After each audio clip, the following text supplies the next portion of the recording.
Hello అందరికీ నమస్కారం. Welcome to our channel. ఈ రోజు ఇప్పుడు అందిన బ్రేకింగ్ న్యూస్ చూసుకుంటే రఘురామరాజు గారు టీడీపీలో చేరినట్టు తెలుస్తుంది. ఇంతకు ముందు లాస్ట్ టైం సభ జరిగినప్పుడు పవన్ కళ్యాణ్ గారు అలానే చంద్రబాబు నాయుడు గారు ఉన్నప్పుడు ఆ సభ వేదిక మీదుగా రఘురామరాజు గారు ఏం మాట్లాడారో ఇప్పుడు ఒకసారి చూద్దాము. మాట్లాడుతూ ఉంటారు. ఆ వ్యక్తులు ఉన్నానే చెప్తున్నా, మళ్ళీ నరసాపురంలో ఇదే కూటమి నుంచి నేను పోటీ చేస్తున్నా. ఇంతకంటే పెద్ద సభ మళ్ళీ వారిద్దరి సమక్షంలోనే అప్పుడు నేను కండక్ట్ చేస్తా.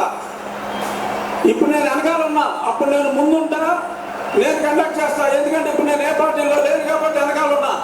చాలా మంది ముందున్నారు. ఇంకా పార్టీల్లో చేరబోయినప్పటికీ మరి కొంత చొరవ తీసుకుని జై తెలుగుదేశం. ఇక్కడ మీరు చూస్తున్నట్టయితే పాపం రఘురామరాజు గారు ముందుకొచ్చి మాట్లాడుతుంటే వెనుక చూడండి చంద్రబాబు నాయుడు గారు అలానే పవన్ కళ్యాణ్ గారు నవ్వుకుంటున్నారు.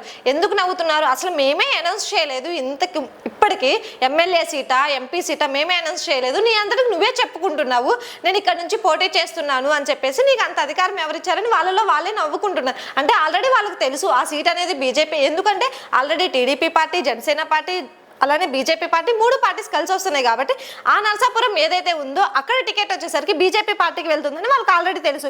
కానీ ఈయన ప్రచారం చేసుకుంటున్నారు, నేను టీడీపీ పార్టీలో చేరాను, నాకు సీట్ ఎలాగైనా పక్కా వస్తుందని చెప్పారు. కానీ తీరా చూస్తే ఈ రోజు మనం చూస్తే నరసాపురం టికెట్ వచ్చేసరికి బీజేపీ పార్టీకి శ్రీనివాస్ వర్మకి వెళ్ళింది. కానీ ఇప్పుడు అతనికి ఏం చేయాలో తెలియక నాకు టికెట్ ఉండిద్దా లేదా, జనం నన్ను హేళన చేస్తారేమో అన్న భయంతో లాస్ట్ టైం నిన్న నైట్ చంద్రబాబు నాయుడు గారు వెళ్ళి ఆఫీస్ చుట్టూ 3-4 డేస్ నుంచి తిరిగి పార్టీలో చేరారు. ఈ రోజుకైతే జస్ట్ కండవ కప్పుకున్నాడు. ఇప్పటికీ అతనికి సీట్ కన్ఫర్మేషన్ లేదు.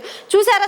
చూడండి ఒకసారి. ఇక్కడ మీకు ఎంత క్లియర్ గా తెలుస్తుందంటే పార్టీ సీట్ రాకుండానే నాకు సీట్ వచ్చేసిందని వాళ్ళందరికీ వాళ్ళే ప్రచారం చేసుకుంటున్నారు.